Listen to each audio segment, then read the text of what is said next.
All right, welcome back to another episode of Courage to Change. I'm Brian Wright.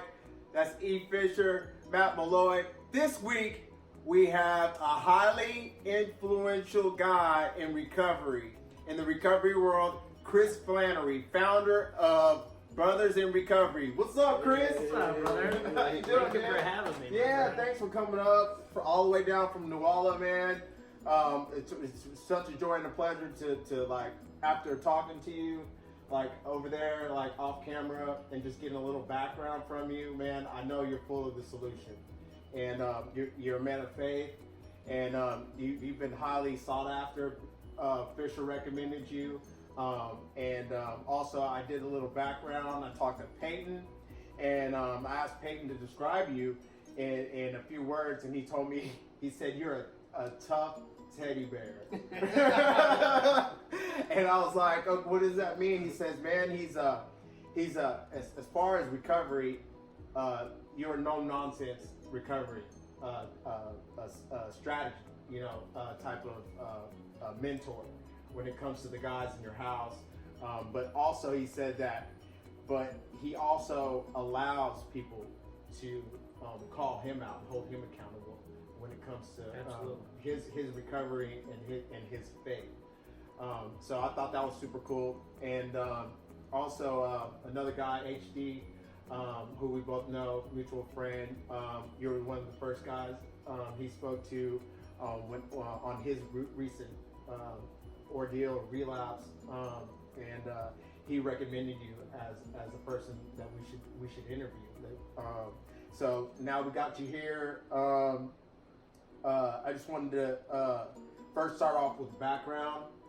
Who is Chris Flanary, and where does your journey begin? Well, real quick, I thank you so much for letting me be here, especially with these guys.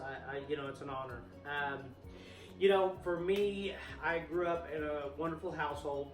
My parents were amazing people, good people. I'm the baby out of 5, spoiled, of course, and I worked for my dad for years at his company, but I was introduced to alcohol at a young age, and I started drinking beer, of course, and then that progressed. I would hide beer. I had a refrigerator in my room I'd put beer in, and that eventually led to probably in my early 20s, I found methamphetamine.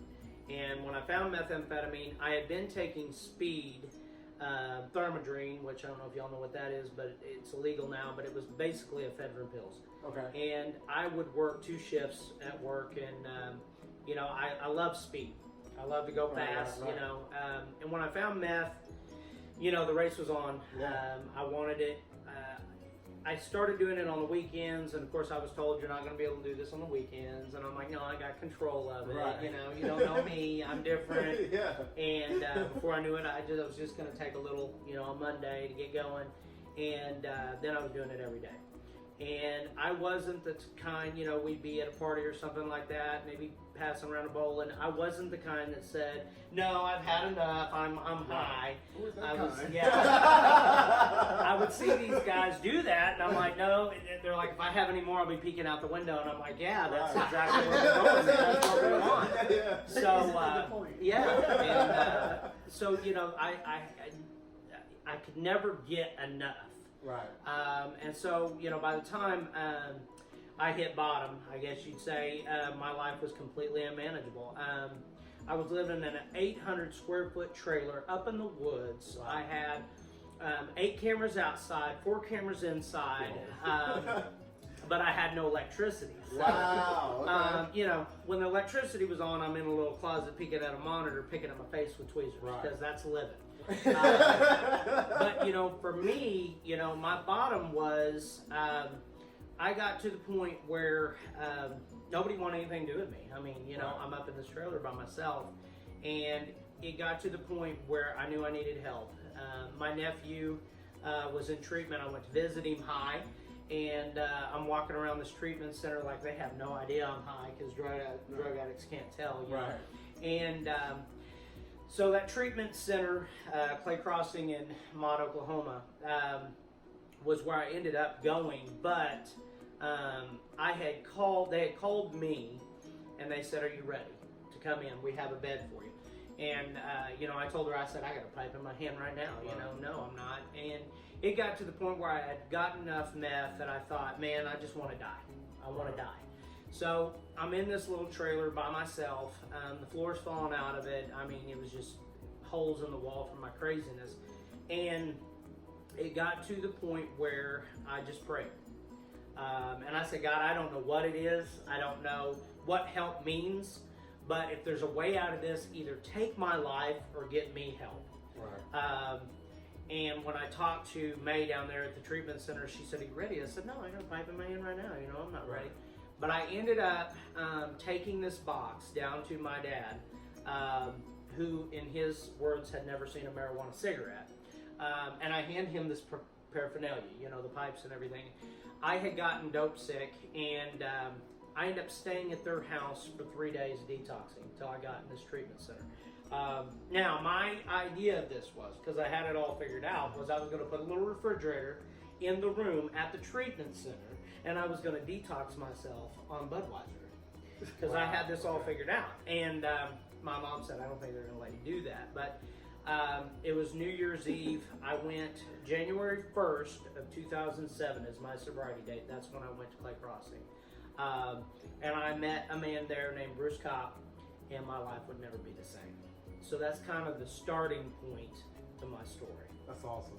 That's awesome. So Bruce Cobb, is he Rob's Ranch? Bruce Kopp is a counselor at Rob's Ranch. We call him Yoda of the recovery world. Bruce Kopp has taught me so much. Still a mentor, giant mentor for me. I still go to him with a lot of different things, but he said something in that treatment center that completely blew my mind. And of course, I'm all alone. I'm an angry little man ready to beat up everybody. And he said, "I sought my soul I could not see. I sought my God eluded me. I sought my brothers and found all three." And that's exactly what I needed to hear. For the first month I was in that treatment center, I got in 6 altercations. One of them, I ended up hitting a kid at church. It was a bad deal. I was just a nut. And, Bruce sat down with me and spent time with me. He didn't give up on me. But I wanted to push everybody. I hated me. Why would I want anybody near me? And, there was a time they put me in front of that mirror, and he does this thing where he has you forgive yourself in front of the mirror. And I wanted to forgive everybody else but me. I hated that guy looking at me. And, I'm looking at myself, and he said, "Don't break the mirror," because my fists were balled. And I said, "You're the one that put me here," But he said, "Can you at least admit that you're an alcoholic and a drug addict?" And one of the other counselors, Bill Anderson, said, "He can't even admit that he's going bald." And I looked straight at him. Of course, I'm doing the comb over at the time. And I looked straight at him and I said, "I'm not going bald." So it was a long time before I could admit, drugs, obviously, methamphetamine had taken everything, but I didn't realize that drinking before work, hiding in the bathroom with a coat on, with hot Budweiser, drinking it quickly, that's not normal. That's not what normal people do. But in my mind, well, this all made sense because I had to do it to survive. Right. And on the back of this shirt, I have what I call, of course, everything is my opinion, what I call the process of recovery, which survival is what we're in when in our addiction. Right. And then we go to stability when we find detox or treatment or whatever it is.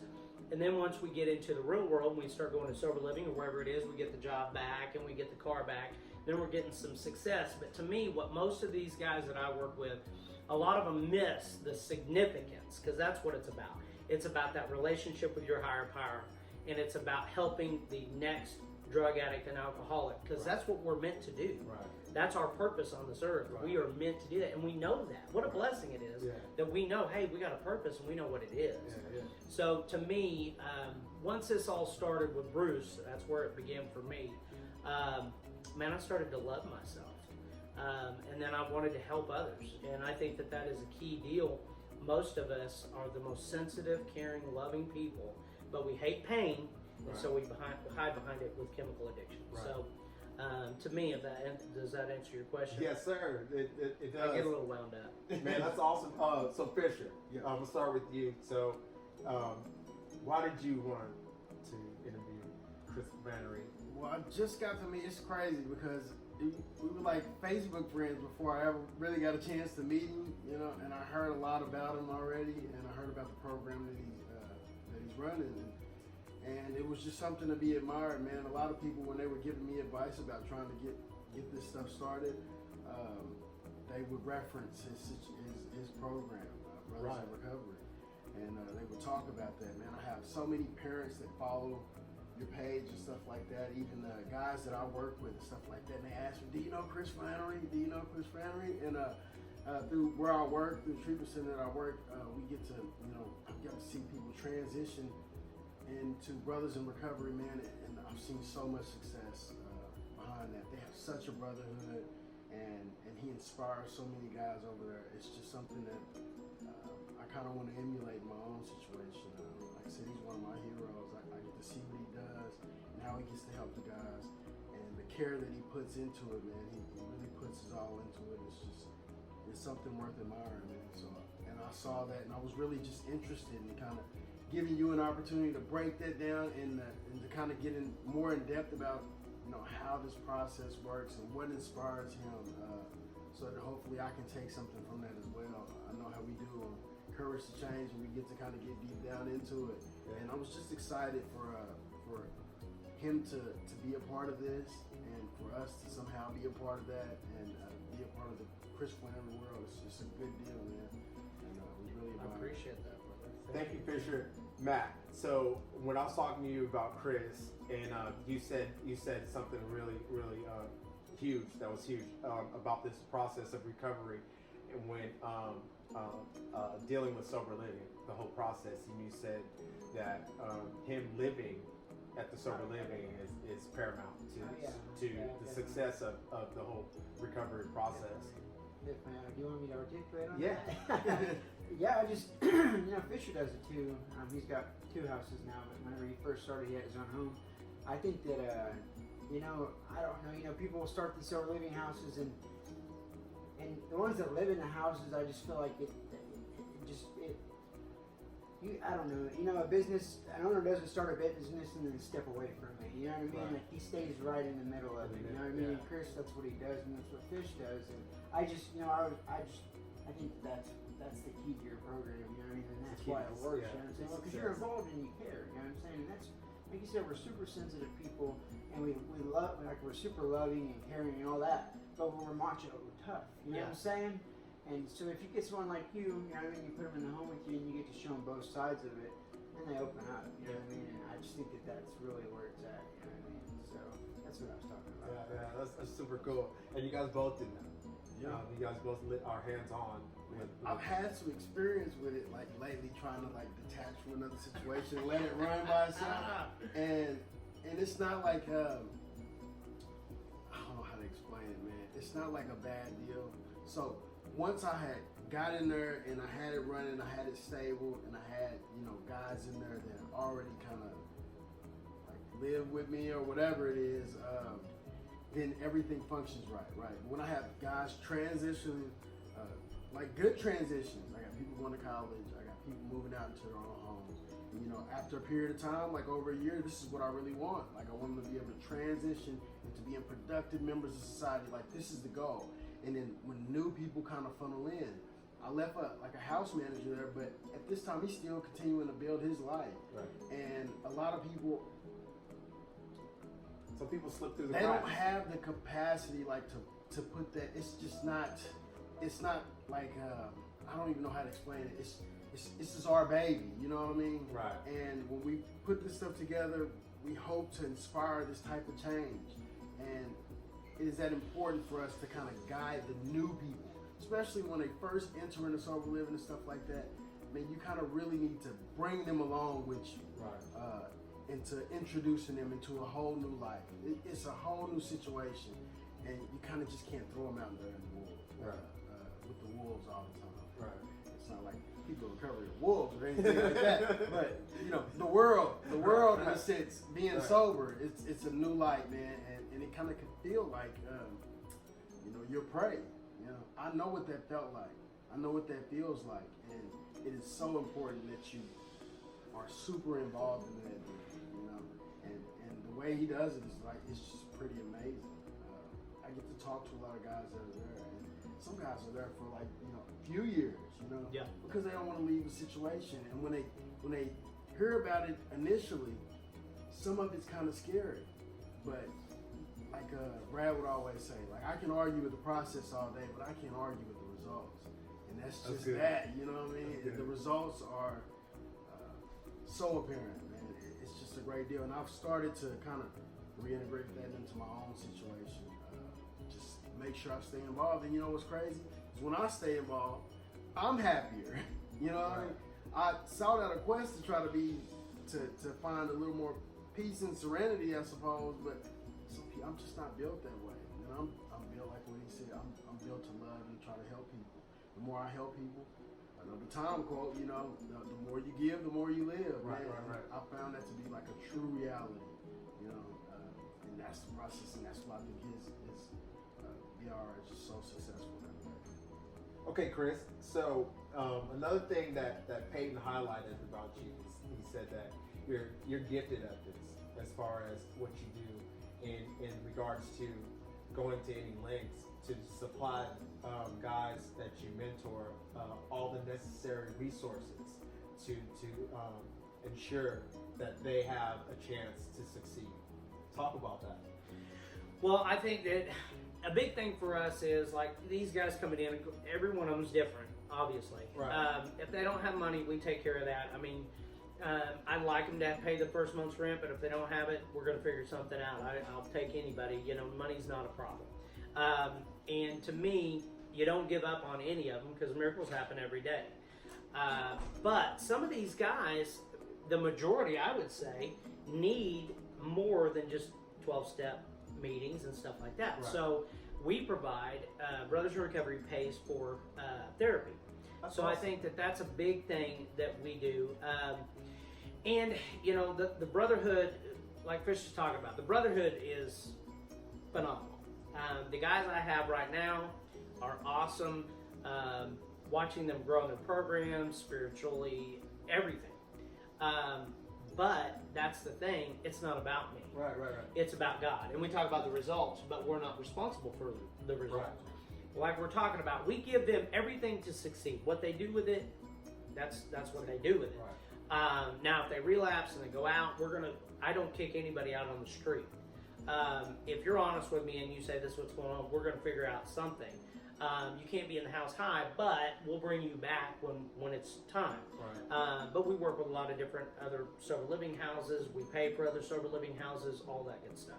But I would say success-wise, you want long-term success. That doesn't come from the house. What we're doing is providing them a safe base of operation. What's scary is when they think, well, the house is going to keep me sober. You've already failed. Because they have to have an outside source. They have to have a home group. They have to have a sponsor. They have to be working the 12 steps of some program. So if they don't have that, they're in trouble. Right. So, you know, I like to see it an all-around deal. I've got a guy in the house right now that's got a girlfriend with a baby, and he came back in the house, and I want him to be able to interact with that, but he's got to do this for him, and he knows that now. Right. Watching the light come on, there's the high, Fish. That's what we've been looking for. That was the high that I was trying to get off of meth and alcohol and all these other things. But I get it from watching the light come on and the life start to change, but it's not just about them. You get to see the whole family dynamic change. Yeah. And that's something beautiful that God has provided us to get to see. Right. There's the blessing for us. We get to see that. But I love the fact that we can realize it's not about us, man. It's what God's plan is, right. You know? But like you were sitting here talking, my ego was just getting massive. I got to realize this ain't about me at all, you know? So, you know, we've got to be reminded. Trust me, I'm surrounded by a bunch of people that remind me all the time, you're not that important. Remember that, you know? Right. And I need that. I need to be hearing that because it's not about me at all. Right. So you talked about some guys that you have to deal with that struggle staying sober, and I know like me in this process, at some point in time we're going to lose people, and that's another question that Peyton brought up is how do you deal with the compassion fatigue as far as when you lose guys? What do you do with that? If you're in this program long enough, you're going to walk over some bodies, and that's just part of it. I've lost 5, I think, total now over the last 11 years that have lived in the house. The first one that I lost was 21, and that one hit me really, really hard. I got really depressed, and I was like, man, am I even supposed to be doing this? Right. Of course, I was in 2008, 9, somewhere around there. And I thought, man, this is not for me, obviously. But God has a way of saying, nope, that's the enemy. This is what I want you to do. And, at the beginning of this thing, I had that constant, shut up, God. Please just leave me alone with this thing. Because I was like, there's no way I can do this. But God keeps getting louder and louder and puts it on you and puts it on you until you're like, okay, I'm going to do it. And if it fails, then it's on you, God. Yeah. But the deal is, when I lost that first one, it was really, really hard. To be honest with you, it was one of the hardest things I've ever been through in my life. He was a great kid, full of life, and I loved him to death. The deal is, though, when you're dealing with this, you get to the point where you have to realize this is going to happen. Right. Now we've lost quite a few. I think this year alone, we've lost quite a few that I knew. And you get to the point where you just be your best for their family, because we're going to lose some, and some die. But the deal is, their story lives on forever. Right. And the guys that have passed at my house, there's plaques out there that say, what. Because I'm not the same with them gone out of my life. They brought something out of me that was special. That is gone now. With them gone, that's gone.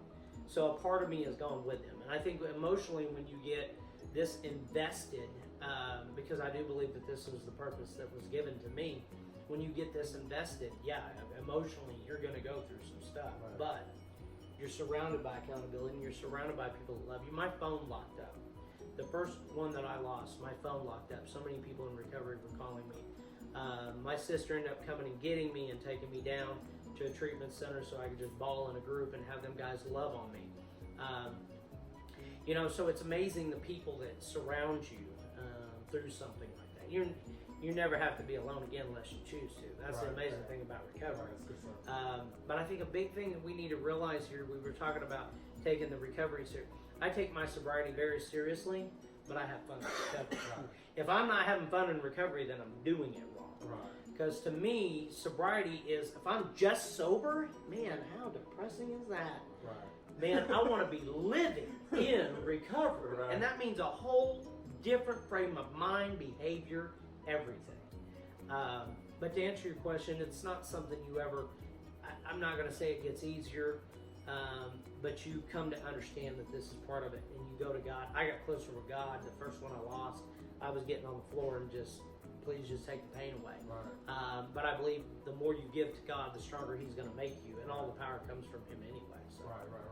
So the reason I asked you is because I was going to ask, what's one of the most challenging things you face, and I'm sure that's one of them. As far as another thing, what would be another thing that, as far as being the most challenging thing you face in your sobriety or with the faith? As far as my routine, and I bring that up because every day when we say surrender, which was probably the thing that I fought with the most in treatment, was surrender, because I didn't understand it. I wanted Bruce to take out this magic wand and say, you're healed. Well, there is what I thought surrender was. This day would come and I'd surrender. It don't work like that. I have to give this thing. I wake up every day in untreated alcoholism and drug addiction. So I have to give this thing to God every single morning. What do you give Him? Everything. Now that don't mean I'm not going to take some of the stuff back during the day and say, you're going too slow. I think I got this one. Let me handle this. And I can reset my day 8 times if I need to, whatever. But for me, I think self-care. Yeah. Self-care is the biggest thing for me. And if anybody's watching this that knows me, they're going to agree with that. I go to therapy for self-care. I've been through Green Shoot for self-care. I'm very codependent, and that's probably my core addiction. My core addiction is probably codependency. What I had to realize is I'm not meant to save these guys. I'm meant to help them. Right. I'm not Jesus Christ. Right. I'm a guy that has been put in place to help them. Now, for me, I have to have both sets here. I have to have, God gave me Jesus and Bill W. for me, and I have to work that. That has to be my balance. Right. And if I don't have that, then I'm no good to anybody. But I forgot over the years about self-care. Right. So recently, a couple weeks ago, 5 of us, there were 6 of us total, me and 5 of the guys, went to Corpus Christi. I gained 10 pounds.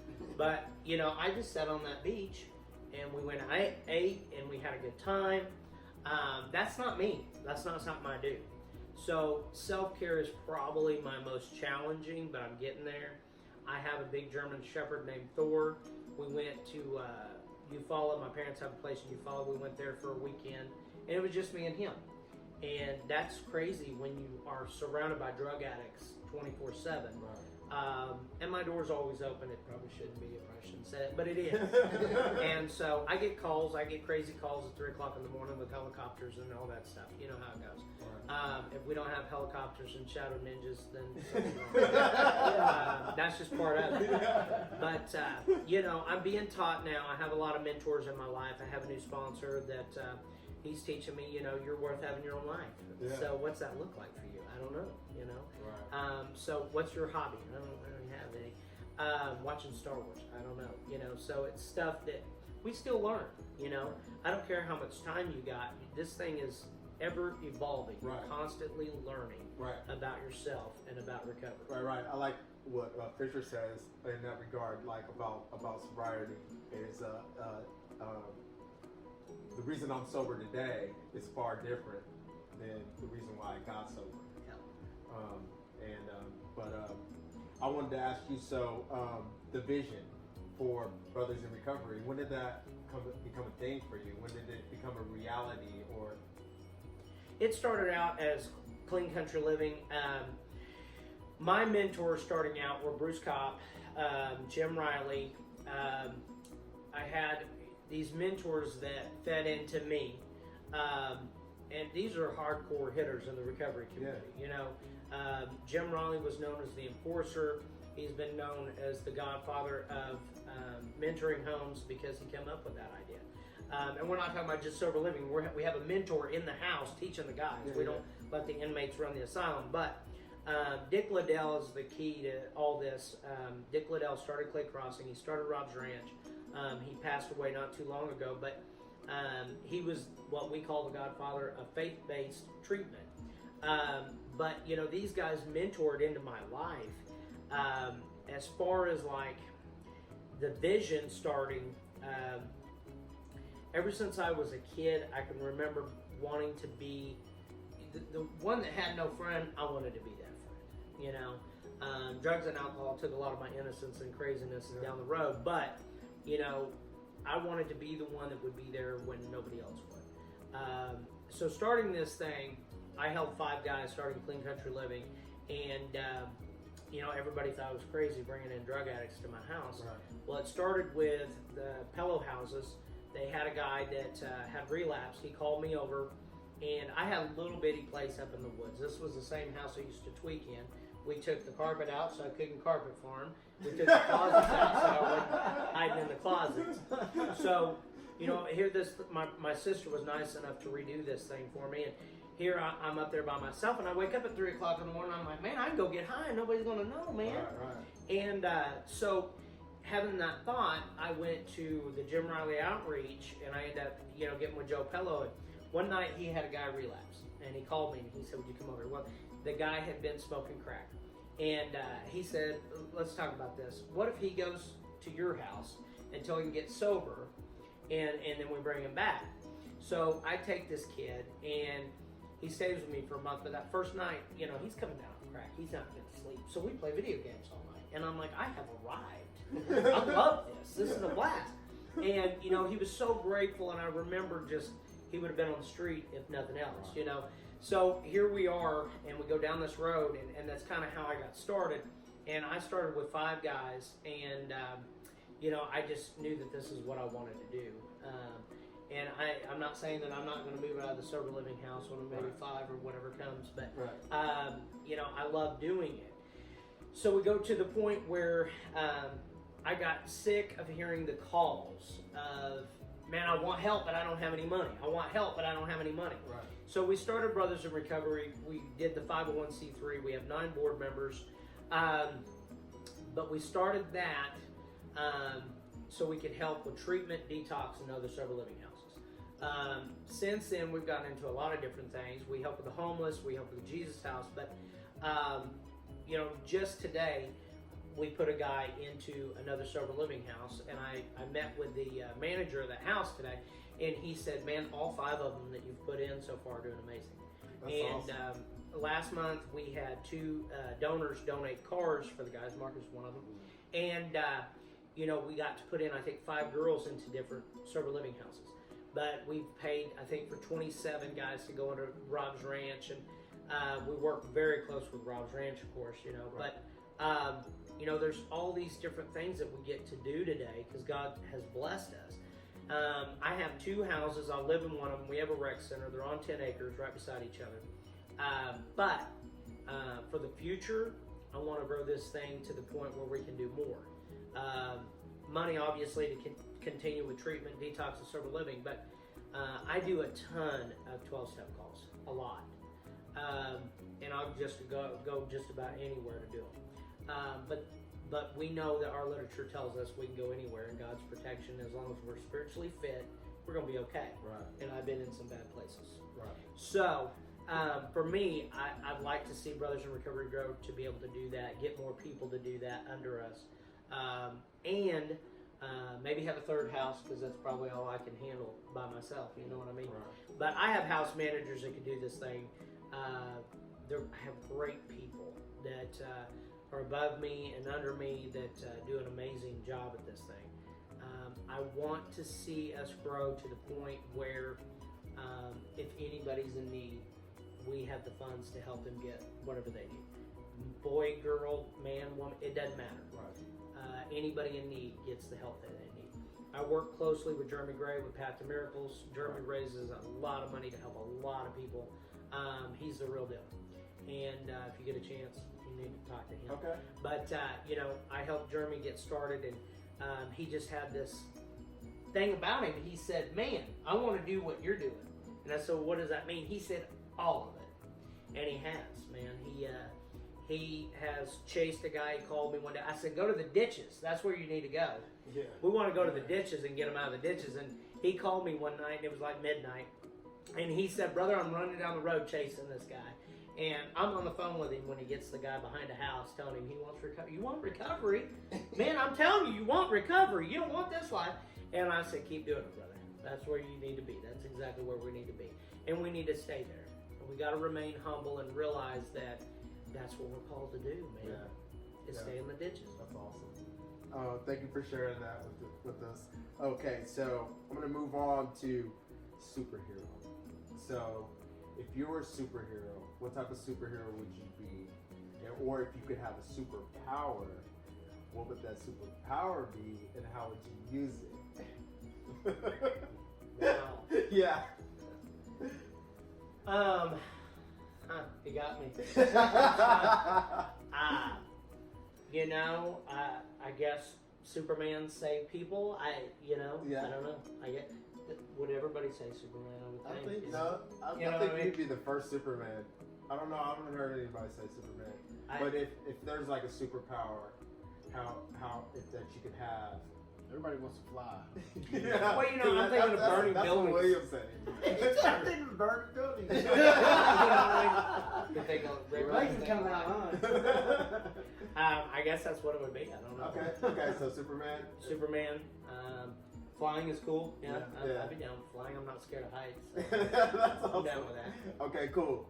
Did you have any more questions for Chris? Thank you. No, man, thank you, bro. Okay, so I'm sorry I get a little excited and no, you're good. That was awesome. So a lot. how do we get to Brothers in Recovery? Do you got a website? We actually have 2 websites up right now. We're transitioning, but there's brothersinrecoveryinc.com and there's brothersinrecovery.com. You can donate on Facebook. We have a big following on Facebook. We do a lot of Facebook stuff, but or you can call me. My number's everywhere. 405-301-3789. That's awesome. So if anybody's in need, needing help, reach out to us. We'd love to help. So, That's awesome. but Thank you, so Chris. much. Before we get out of Go here, ahead. I wanted to give you something. What's That's that? okay. I wanted to give you this.